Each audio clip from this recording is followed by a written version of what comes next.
Hello friends, welcome back to our channel RL learning classes. आज हम पढ़ने वाले हैं आईपीसी 1860 का चैप्टर 16। ठीक है, तो इससे पहले हम लोग ने चैप्टर 15 तक कवर कर चुके हैं। ठीक है, लेकिन इसमें देखिए आपका क्या है, मानव शरीर पर प्रभाव डालने वाले अपराध से रिलेटेड है। लेकिन ये धारा कहां से कहां तक है? 299 से 377 तक। मतलब कितनी धाराएं हो गई? सीधे सीधे देखा जाए तो 79 धाराएं हो गई, और अगर ए बी सी और जोड़ लिया जाए तो और ज्यादा हो जाएगा। ठीक है, तो यहाँ पे हम लोग अब इसको क्या है, एक और मतलब 2-3 वीडियो में कवर करेंगे। कम से कम वीडियो में कवर करने की कोशिश करेंगे ताकि एक साथ ज्यादा टॉपिक कवर हो जाए। ओके, तो चलिए देखते हैं। सबसे पहले धारा 299 देखते हैं, आपराधिक सदोष मानववध। और जो है एक और धारा है 300, हत्या। वध दोनों में हो रहा है, मतलब दोनों में ही हत्या हो रही है, दोनों में ही इंसान मर जाता है। लेकिन दोनों में डिफरेंस क्या है? इसको हम लोग क्या बोलते हैं? Culpable homicide. ठीक है, ये भी बोलते हैं।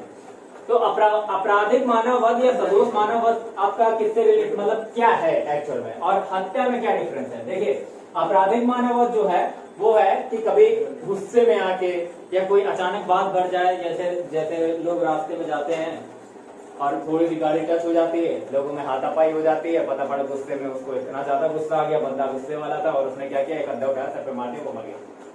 तो ये क्या था? गुस्से में किया गया। कोई ऐसा दुश्मनी या प्री प्लान नहीं था कि जो है हम लोग पहले से प्लानिंग करके जाए फिर मारे। तो ये क्या था? गुस्से में उसने फैसला लिया, एट रैंडम उसने मार दिया। तो वहां पे इंसान की मृत्यु हो जाती है अगर, तो वो क्या हो गया? सदोष मानववध। यहाँ पे 299 में सदोष मानववध का दोषी होगा, जो अपराधी होगा। ठीक है, जिसने हत्या की। इसके लिए सदोष मानववध के लिए धारा 304 में आजीवन कारावास का उल्लेख किया गया है। ठीक है, आजीवन कारावास। अगर कोई इंसान सदोष मानववध का दोषी पाया जाता है तो उसके लिए क्या? धारा 304। अब देखिए 299 से 304 धारा में क्या किया गया है? सदोष मानववध का दंड बताया गया है कि आजीवन कारावास है। ठीक है, अगर आजीवन कारावास का कोई प्रयास करता है, सॉरी आजीवन कारावास का नहीं, सदोष मानववध का कोई प्रयास करता है, तो उसके लिए 304 से 4 और आगे जाएंगे, 308 पे देखेंगे तो सदोष मानववध का प्रयास करने वाले के लिए क्या सजा है? 7 वर्ष तक का कारावास या फिर जुर्माना या फिर दोनों। ठीक है, तो ये 3 याद रखिएगा सदोष मानववध के लिए। कौन सी? 299, 304, 308। ठीक है, 299 सदोष मानववध क्या होता है, 304 आजीवन कारावास जो कि सदोष मानववध करने पे मिलता है, और 308 अटेम्प्ट टू सदोष मानववध यानी कि कल्पेबल होमिसाइड। ठीक है, इसका अटेम्प्ट करने पर आपको कितनी सजा मिल सकती है? 7 वर्ष तक का जुर्माना। मान लीजिए आपने किसी राह चलते किसी से बहस हो जाती है आपने गुस्से में उसको मारा पर वो बच गया, किसी तरह जान बचा के भाग गया और बच गया, तो उस केस में आपने क्या किया? प्रयास किया। आपको पता, इस केस में पता रहता है मुजरिम को कि इससे मर जाएगा, लेकिन गुस्से में इंसान अंधा हो जाता है, बुद्धि भ्रष्ट हो जाती है ना। बोलते हैं कि क्रोध में इंसान की मति भ्रष्ट हो जाती है। दो टाइम पे मति भ्रष्ट होती है, जब इंसान क्रोध में होता है और दूसरा जब इंसान दारू पी के पड़ा होता है। इन दोनों ही सिचुएशन में इंसान का दिमाग काम नहीं करता है। तो ये 3 धारा हो गई। अब देखिए, अब हम देखते हैं हत्या और मानववध को अलग अलग नजरिए से। हत्या में क्या है? मर्डर। मर्डर का मतलब आपको पता ही है, किसी को मार देना। पर यहाँ पे जो हत्या हो रही है वो ऐसे रैंडमली किसी को नहीं मार रहे हैं। यहाँ पे क्या है? प्री प्लान मर्डर है। ठीक है, किसी को पूरी तरह से, मतलब हम लोग एकदम समझ के प्लानिंग करके योजनाबद्ध तरीके से जब मारते हैं तो उसको हम बोलते हैं हत्या या मर्डर। ठीक है, इसका जो दंड दिया गया है किसमें दिया गया है?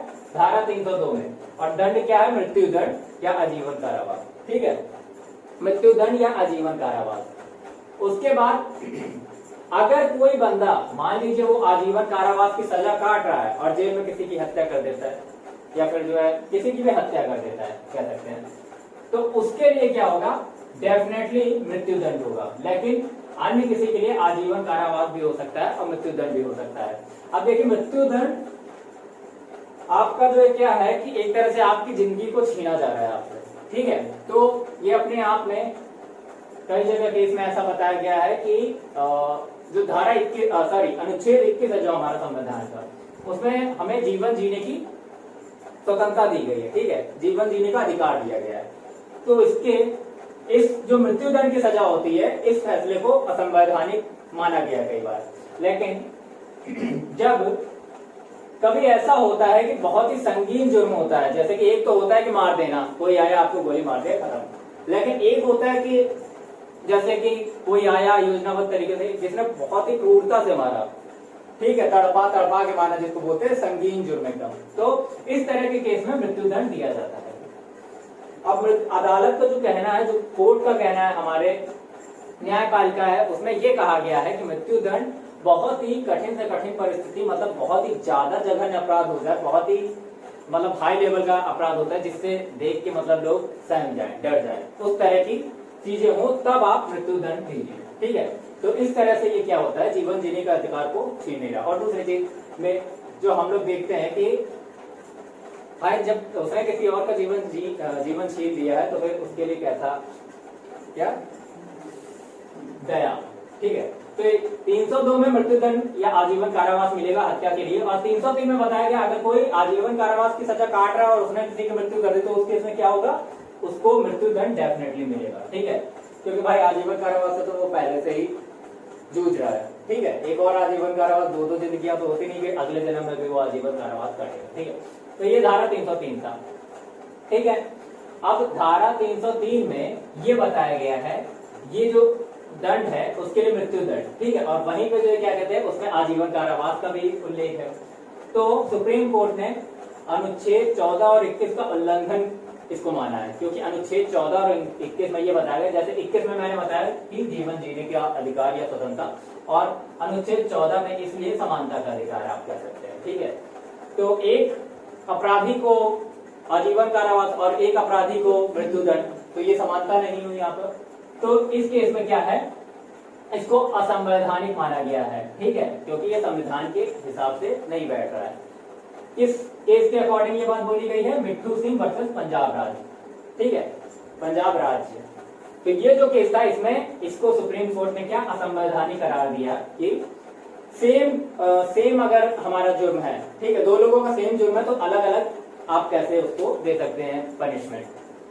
पर ये भी बात सही है कि अगर वो ऑलरेडी आजीवन कारावास में है ही तो जो है उसको दोबारा आजीवन कारावास कैसे दिया जा सकता है ना, तो उसको तो कोई फर्क पड़ेगा नहीं। तो उसके लिए इसलिए मृत्युदंड का उल्लेख किया गया, ठीक है। तो यहाँ धारा 303 हो गए, 302 हो गए, 300 हो गए, और 299 हो गया, 304 हो गया, 308 हो गया। अब देखते हैं 304 खा यानी 304 बी, इसमें बताया गया दहेज मृत्यु। अब दहेज मृत्यु के लिए एक कंडीशन है कि जैसे उसको जलाकर, कुछ लोग पहले बता देते हैं कि दहेज मृत्यु क्या होता है, जैसे दहेज की मांग करने के खिलाफ, जैसे कि आपके घर में कोई बहू आई, ठीक है, तो उससे दहेज की मांग कर रहे हैं, आप डेली उसको प्रताड़ित कर रहे हैं और इसको इस हद तक जो टॉर्चर किया गया कि उसकी मृत्यु हो गई, जैसे उसको जला दिया गया या शारीरिक क्षति पहुंचाई गई, ठीक है, तो उस केस में बनता है क्या, दहेज मृत्यु केस, ठीक है। इस केस में एक कंडीशन होती है कि कंडीशन ये है कि 7 साल के भीतर, मान लीजिए आपकी मैरिज हुई है तो 7 साल के भीतर ये केस बन सकता है। अगर आप 12 साल के बाद, अब 12 साल के बाद कौन दहेज मांग सकता है, शुरू में ही जो होता है सीन वही सारा खराब होता है कि दहेज की जो भी बात होती है, ठीक है। तो 7 साल के भीतर ये केस बन सकता है, और इसमें आपकी सजा यहाँ मेंशन नहीं है। सजा क्या होगी, 7 साल से लेके आजीवन कारावास तक की सजा मिल सकती है, ठीक है, ये लिख लीजिएगा। 304 बी में दहेज मृत्यु के केस में अगर कोई अपराधी होता है तो उसमें क्या होगा, 7 साल से लेकर आजीवन कारावास तक का उसमें सजा का उल्लेख किया गया है। तो ये हमारे कौन सी धारा हो गई, 304 बी। अब जो देखिए हमारी ये वाली धाराएं कंप्लीट हो गई हैं। अब हम देखते हैं 307 पहले देख लेते हैं, क्योंकि 300 हत्या है, 302 हत्या के लिए दंड है, 303 में आजीवन कारावास से जो ऑलरेडी पास हो रहा है, मतलब आजीवन कारावास जो ऑलरेडी काट रहा है उसके द्वारा हत्या करने पर उसको दंड क्या मिलेगा, मृत्यु दंड है। फिर 307 ये सारे हत्या के केस के हैं, वही मैं बता रहा हूँ। तो हत्या का प्रयत्न अगर कोई करता है, अटेम्प्ट टू मर्डर जिसको हम लोग बोलते हैं ना, अटेम्प्ट टू मर्डर, ताजीराते हिंद के तहत दफा 302 ऐसे करके आपने केस सुना होगा, ठीक है। तो ताजीराते हिंद वैसे किसको कहते हैं, आईपीसी को ही कहते हैं, ठीक है। तो 307 में बताया गया हत्या का अगर प्रयत्न कोई करता है उस केस में 10 वर्ष का कारावास होगा, ठीक है, अगर वो पूरी तरह से चूक जाता है, नहीं कर पाता, 10 वर्ष का कारावास। और अगर इस केस में हत्या का प्रयास किया और उसको घोर उपहति हो गए, मतलब उपहति का मतलब चोट लगना, उसको काफी हर्ट हुआ किसी तरह से भी, ठीक है, कुछ शारीरिक क्षति हो सकती है, ठीक है, तो उस केस में क्या होगा, आजीवन कारावास हो जाएगा। अगर कुछ नहीं कर पाया, केवल अटेम्प्ट किया था लेकिन वो पूरी तरीके से बच गया, तो वहां पे 10 साल का कारावास। और अगर उसको चोट पहुंची, मतलब ग्रीवियस हर्ट, तो अगर उसको कायदे की चोट पहुंची है तो वहां पे क्या होगा, आजीवन कारावास। ठीक है, तो 307 भी हमारा कंप्लीट हो गया है। अब हम देखते हैं 305 धारा। धारा 305 बहुत ही, मतलब मुझे लगता है कि आपको पढ़नी चाहिए। शिशु या उन्मत्त व्यक्ति को आत्महत्या का दुष्प्रेरण। ठीक है, मान लो कोई शिशु है, शिशु का मतलब क्या होता है, 18 साल से कम। ठीक है, कोई शिशु है या फिर उन्मत्त व्यक्ति, मतलब नशे में कोई दुष्ट आदमी है, मतलब जो नशे में है या पागल है, या जिसका दिमाग काम नहीं करता है, उस तरह के व्यक्ति को अगर कोई आत्महत्या के लिए क्या करता है, उकसाता है। ठीक है, आत्महत्या के लिए उकसाता है। मान लीजिए किसी के, जैसे आपने देखा होगा किसी बच्चे के मार्क्स कम है तो उसके घर में इतना प्रेशर रहता है कि वो, मतलब कुछ लोगों को पढ़ाई के लिए इतना प्रेशर रहता है कि वो सुसाइड कर लेते हैं। तो वो भी क्या हुआ, एक उकसाना हुआ। ठीक है, मान लो आप किसी से बोल रहे हैं, अरे यार तुझको तो मर जाना चाहिए, तुम्हारा तो जो जिंदगी बेकार है, तुम्हारा तो जिंदगी बर्बाद हो गया, कोई फायदा नहीं, अब तुम्हारा 95% नहीं आके 94% आया, बहुत बेकार है, बहुत बेकार है, ऐसी जिंदगी से अच्छा तुम मर जाओ। और उसने मान ली आपकी बात, कभी नहीं मानी, उस दिन मान लिया और मर गया, तो उस केस में क्या होगा। तो ये एक तरह का दुष्प्रेरण आप कह सकते हैं। ठीक है, शिशु या उन्मत्त व्यक्ति को आत्महत्या के लिए उकसाना क्या हो गया, मृत्यु, आजीवन कारावास या 10 वर्ष का कारावास या जुर्माना, कुछ भी हो सकता है। ठीक है, तो 10 वर्ष का कारावास तो मान के ही रखिए कि ये होगा ही होगा। ठीक है, लेकिन मृत्यु दंड, ये मृत्यु दंड लिखा है। ठीक है, ऐसे केस में क्या होता है, मृत्यु दंड होता है। अगर उसने कर लिया ऐसा तो मृत्यु दंड होगा। यहाँ पे 306 धारा, आत्महत्या का दुष्प्रेरण, किसी भी बंदे को आत्महत्या के लिए दुष्प्रेरित करना। मान लीजिए आपने किसी पर्टिकुलर बंदे को बोला कि क्या करोगे यार, तुम्हारा तो कुछ निकल ही नहीं रहा है, गवर्नमेंट जॉब, अब ऐसी जिंदगी से तो बेहतर है कि मर जाओ। ठीक है, क्या करोगे ऐसी जिंदगी जी के जिसमें कोई सरकारी जॉब नहीं, पहले ऐसे घूम रहे हैं हम लोग, है ना। तो उस केस में क्या होगा, आत्महत्या का दुष्प्रेरित किया आपने और उसको बुरा लग गया, उसको भी समझ में आएगा नहीं भाई सही बोल रहा होता, और मर गया। इस केस में क्या होगा, 10 वर्ष का कारावास या फिर जुर्माना, ये रहता है। ठीक है, आपका दंड क्या मिलेगा आपको अगर पता चल गया तो।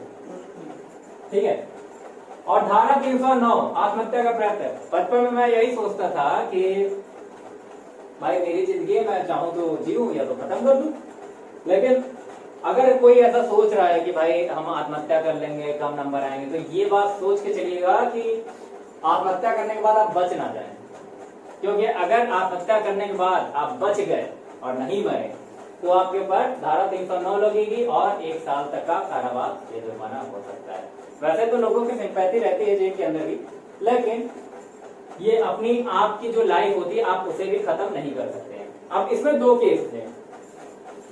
एक केस आपका रतनाम वर्सेस महाराष्ट्र राज्य का था। ठीक है, रतनाम बनाम महाराष्ट्र राज्य का था। उसमें ये कहा गया था कि ये जो धारा 309 का 1 वर्ष का जो आपका जो दंड है ये असंवैधानिक है, क्योंकि अनुच्छेद 21 में संविधान की क्या बताया गया है कि अनुच्छेद 21 में बताया गया है कि हमें जीवन जीने का अधिकार है। तो मतलब जीवन हमारा है, हम उसे खत्म भी कर सकते हैं। सुप्रीम कोर्ट ने फैसला किया था ये। ठीक है, किसमें, रतनाम बनाम महाराष्ट्र राज्य में। और दूसरा जो आपका केस हुआ था उसके उस समय बाद ज्ञान कौर वर्सेस पंजाब राज्य। ठीक है, ज्ञान कौर वर्सेस पंजाब राज्य में क्या बताया गया था, ये बताया गया कि नहीं, आपको जीवन जीने का अधिकार है पर जीवन को खत्म करने का अधिकार नहीं।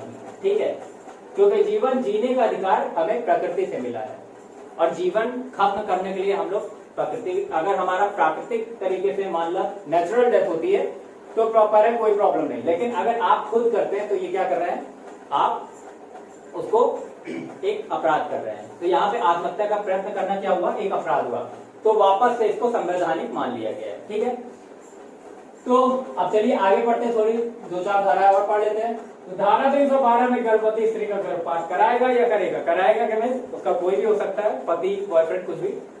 और करेगा का मीन्स डॉक्टर, अगर डॉक्टर करता है ऐसा तो उसमें भी दंड 3 साल का होगा। अब ऑब्वियस सी बात है, दोनों लोग करेगा मतलब दोनों लोगों की मर्जी से ही हो रहा है, बिना मर्जी के भी एक धारा है वो बाद में देखेंगे।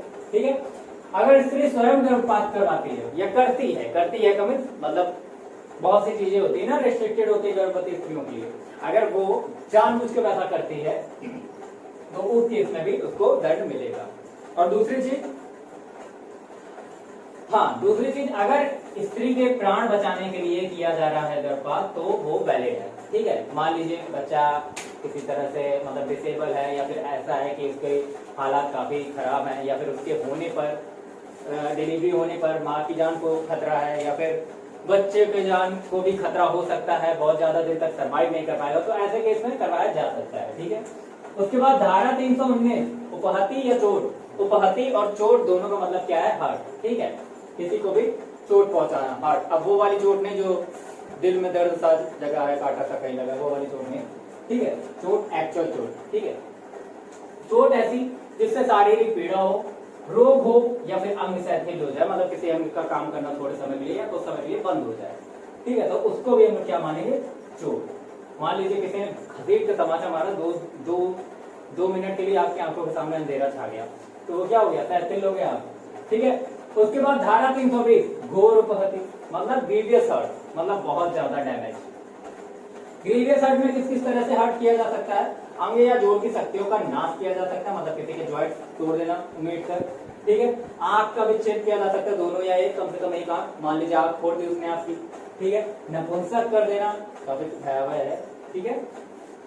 उसके बाद सिर या चेहरे का विद्रूपीकरण, मतलब रूप को छीन लेना किसी का, सिर या चेहरे को, मतलब जैसे एसिड अटैक वाला सीन होता है, उसमें क्या होता है? ऐसा आजीवन उसका चेहरा बेकार हो जाता है, तो उस तरह की चीजें।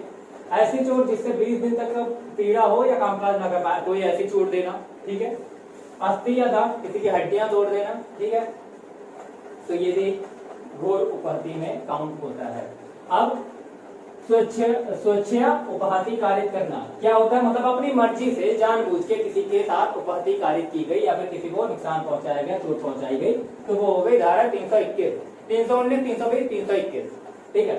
321 में क्या होगा? स्वेच्छा उपहति कारित करना, मतलब अपनी मर्जी से जानबूझ के किसी को चोट पहुंचाना। उसके लिए दंड क्या है? अगर ठोस हथियार से, मान लीजिए जो गोला है, हथौड़ी है, उससे मार के जो उपहति कारित की गई, तो उस केस में या थप्पड़ मार दिया गया, तो उसमें आप ये कह सकते हैं कि थप्पड़ से डर नहीं लगता, प्यार से लगता है, लेकिन वहां पे सजा हो सकती है, ठीक है। कितनी? 1 वर्ष और या फिर 1000 तक का जुर्माना, ठीक है। उसके बाद 324 में नुकीले हथियार यानी भाला, चाकू, तलवार, किसी से भी अगर आपको उपहति कारित की जा रही है तो स्वेच्छा से उपहति कारित करने पर 3 वर्ष का कारावास हो सकता है। उसके बाद धारा 322 में स्वेच्छा घोर उपहति कारित करना, मतलब ये जो चीजें लिखी हैं इसमें से कुछ कर देना 320 वाले में, ठीक है। तो 322 में स्वेच्छा घोर उपहति कारित करने पे दंड मेंशन नहीं किया गया, मतलब बताया गया है कि क्या होता है।